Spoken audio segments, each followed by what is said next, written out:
We want our viewers and the church that has been under key and lock by the orders of the government, but God has given us gadgets to be able to reach our people wherever they are. So those who have been following us on media, thank you so much for coming back to continue with us. It has been quite a long time when our gadgets were a bit, we were trying to improve on our gadgets and try to put things right. So thank you very much for being patient with us. May the good Lord bless you even as we go into the Word of God. First of all, I want to let us know that during this pandemic, during this time of calamities and pain on earth, many people tend to backslide, run away from God, try to look for other solutions, maybe try to find a way of feeding themselves in an ungodly manner, or try to find how they can survive or do other things in an ungodly manner. But I once again bring this message to us that God has called us to be saints, and that is very, very important. First of all, you will know that we've been called to be salt and light of the earth. And if I am the salt of the earth and the light of the world, then little me has the ability to make big things happen.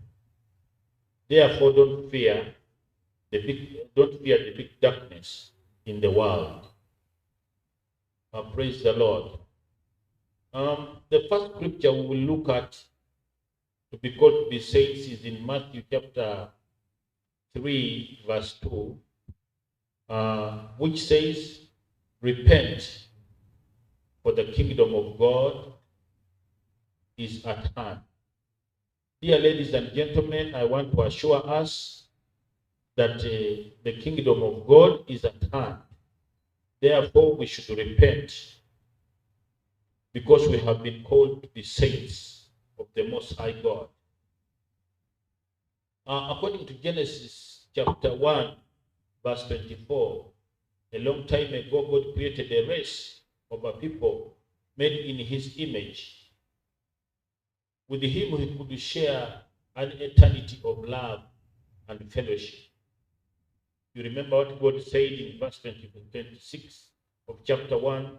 He said, let's make man in our own image, after our likeness. Let them have dominion over the fish of the sea, etc., etc.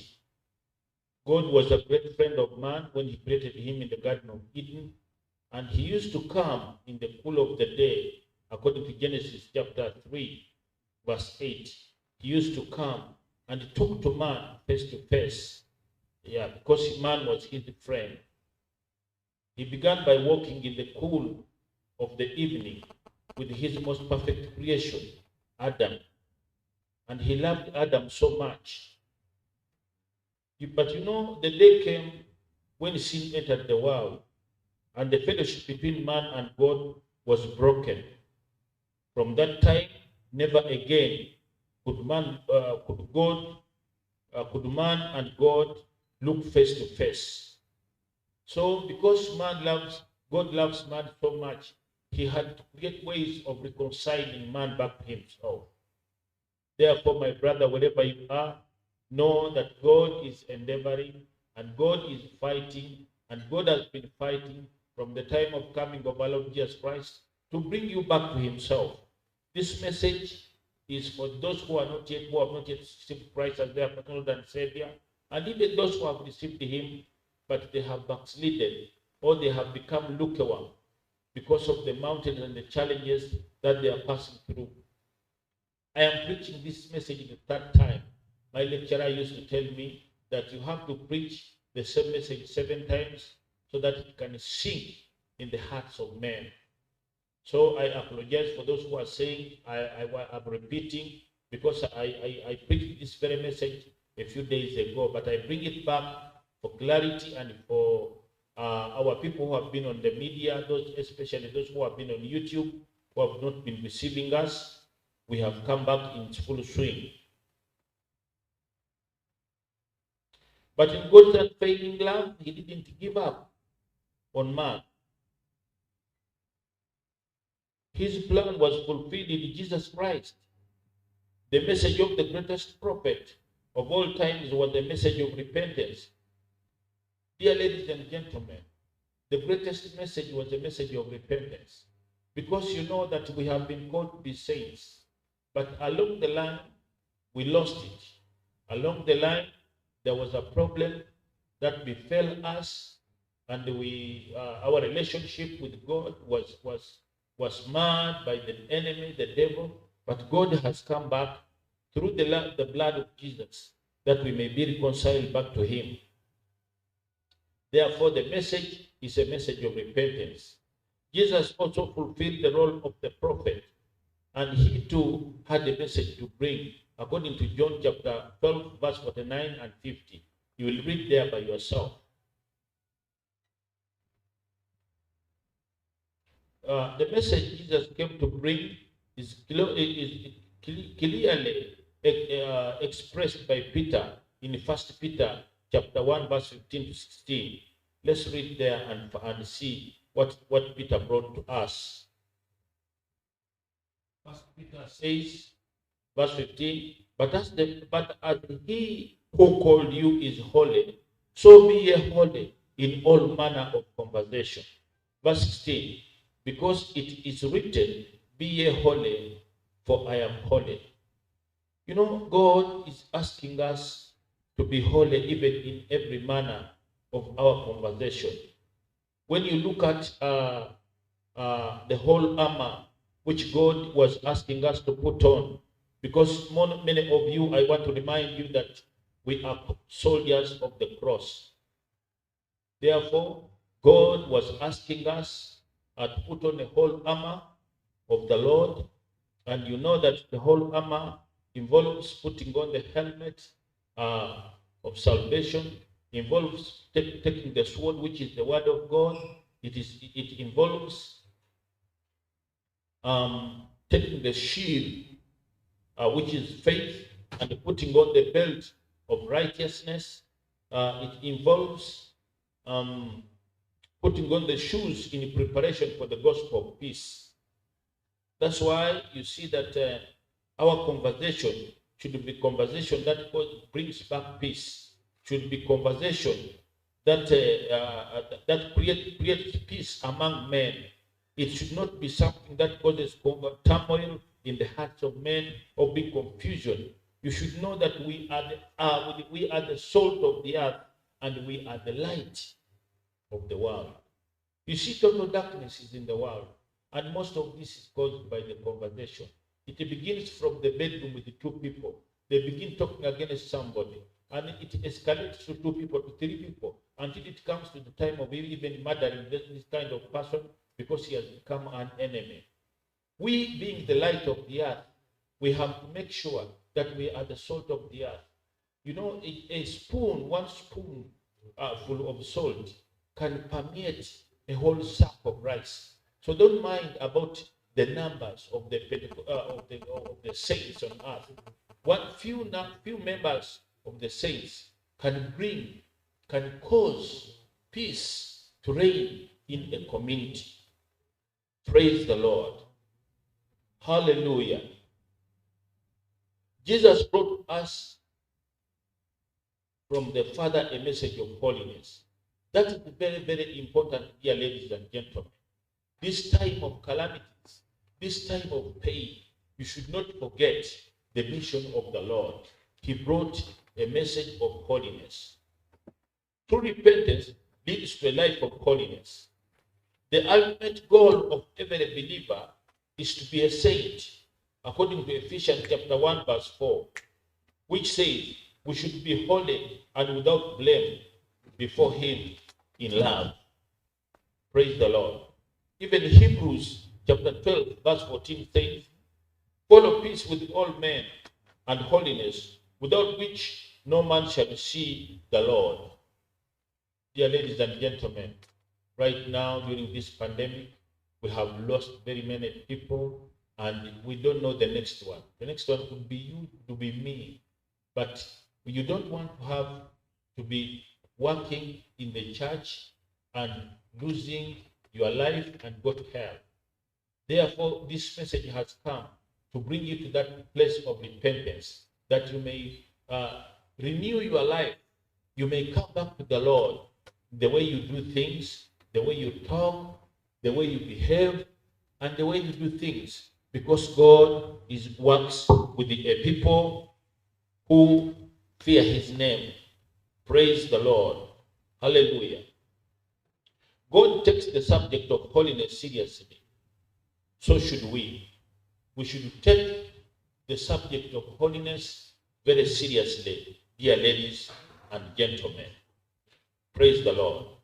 On the cross, Jesus was made to be seen on our behalf, and Jehovah was forced to turn his back on his beloved Son. This one you will find it in Matthew chapter 27, verse 26. Yes, Jesus was made to be seen on your behalf, brethren. Therefore, dear ladies and gentlemen, we should know that we have been called to be saints. I know there is no food in the house. I know there is no electricity. You cannot pay any more electricity. You are in total darkness. Because you cannot work. People are staying at home, especially here in Uganda. We are in total lockdown. No vehicle is moving on the ways. No border, no motorbike is supposed to carry 2 people. So it's hard. Many people were staying from one district and work from the other district. They cannot cross one to another to go and work. Therefore, situations are very hard and the situations are very tough. But I've come to encourage us and let us know and bring us to that foundation. Bring us back to that understanding that we have been called to be saints. So we need to hang in there. We need to continue fighting the battle as soldiers of the cross and to be overcomers. Praise the Lord. As darkness does not mix with the light, sin always separates us from fellowship with God. You need to be very careful because sin separates us from fellowship with God. What is sin? Sin is missing the mark.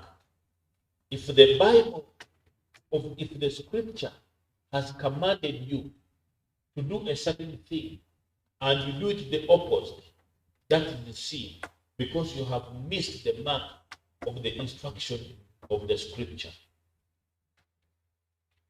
Praise the Lord.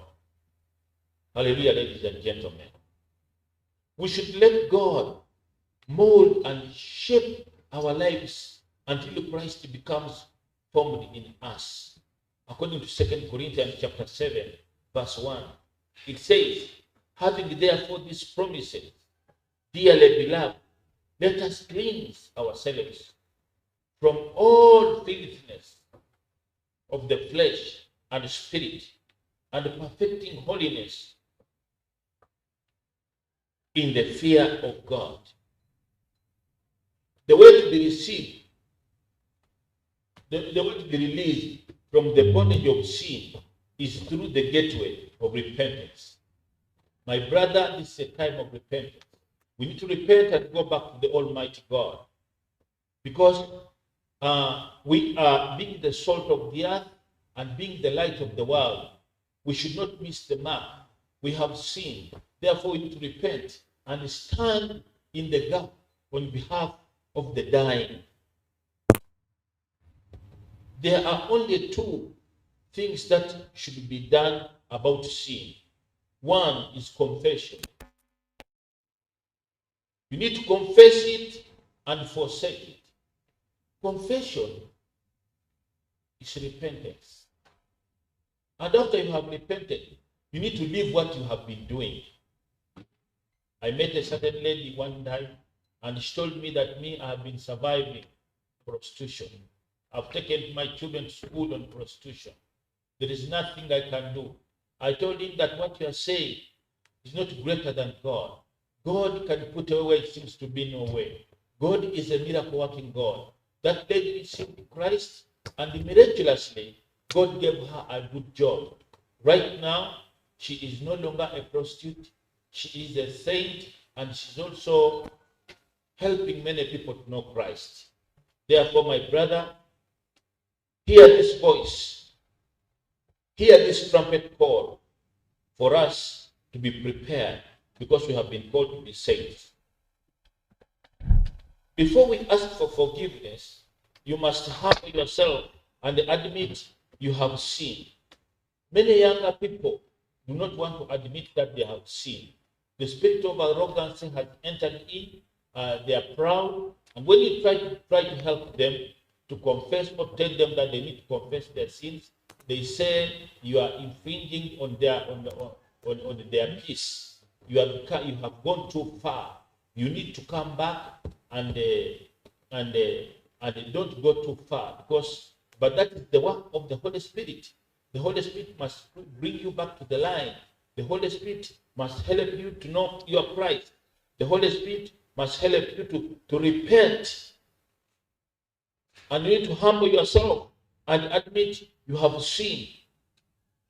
Forgiveness is an attitude, whereas repentance is an action. You need to act. You need to speak it out. That I have sinned, and do this, and this is what I have seen. Repentance always brings change. When you repent, you must change. If you have been a fornicator, you must change and stop being a fornicator. If you have been a liar, if you have been a thief, repentance is coming around. Therefore, brethren, even during this time, when we don't know when Jesus is coming back, we need to repent, dear ladies and gentlemen. There is a testimony of a great man of God. This was a tele-evangelist, but this man was having a challenge with his sexual character. He was a married man, but he used to have extramarital sex. So what happened is that these agents of Satan trapped her. She went to a lodge. But they had trapped her. They had already fixed their cameras. So he entered in there and did the thing. But the cameras were feeding the TV's light of what he was doing. So when they came out of that place, the woman also had accused him that he had stolen a lot of money. So this man ended up in jail. He was in prison for 14 years. And when he came out of prison, journalists stood there to ask him questions. One of them asked him a question. You are a man of God. Why did you do that? Don't you love God? He said, I love God so much.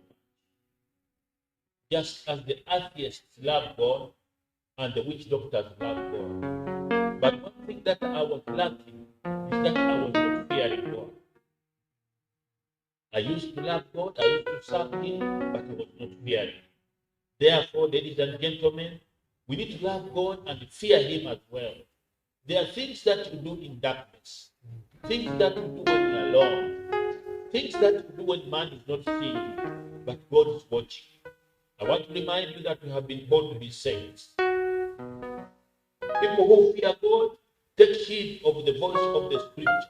You should be a person who reads the Scripture and takes heed the voice of the Scripture, because of the voice of the Scripture is the voice of God. The people who are saints do not hate. They do not rumomonger. They do not defraud. They do not cheat others. They do not capitalize on other people's weaknesses to get their selfish desires. They have no rebellious spirit. They are not arrogant. Very many young men in the church today are very arrogant and very rebellious. They don't want you to bring them back. They don't want you to point at their area of sin. They will hate your face. They will begin to create stories that because they are very powerful, maybe playing the guitar or whatever, or singing, then it's like you are trying to fight the anointing upon their lives. Dear ladies and gentlemen, we have been called to be saints. And I want to ask you, wherever you are, to come back and repent and go back to your God.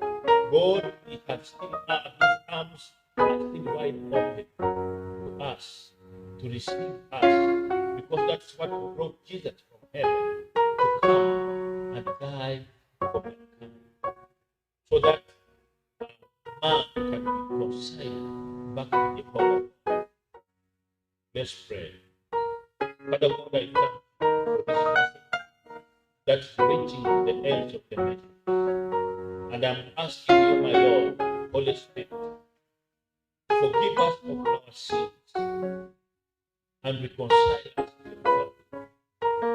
I thank you for your merciful God. I thank you for the people who are under the sound of my voice, that this word shall not come back empty-handed, but shall go with power and help them to repent, so that we can come back to our Lord and be friends with God, that we can continue to with Him, even as He used to live in the garden. My Lord and my God, I know that there are many challenges, but I stand as the man anointed with God at this time to rebuke every attack of the world, that the churches will be open once again, and people will be instructed in the areas of their relationship with Christ, and they shall come back, even to reconcile with Him, because total darkness has permeated the world, but we are the light of the world, and we are the salt of the earth. I repent on behalf of the immoral. I repent on behalf of the judges in corruption, even in the governments. I repent on behalf of those who are murdering their brothers and their sisters innocently, because they want to steal from them. They want to rob them. They want to take away their peace. They want to take away their joy. I ask you, Almighty One of Israel, to bless even Uganda and bless the ends of the nation. Bless the youth of today all over the world. Bless continent Asia. Bless continent Europe. And bless continent America. Bless continent Africa, Almighty One of Israel. With this message of repentance, with this message of being called to be saints. I thank you all, my brethren, and I want to say, may the good Lord bless you mightily, even as we prepare to meet once again next Sunday. May the good Lord bless you so much. Bye for now.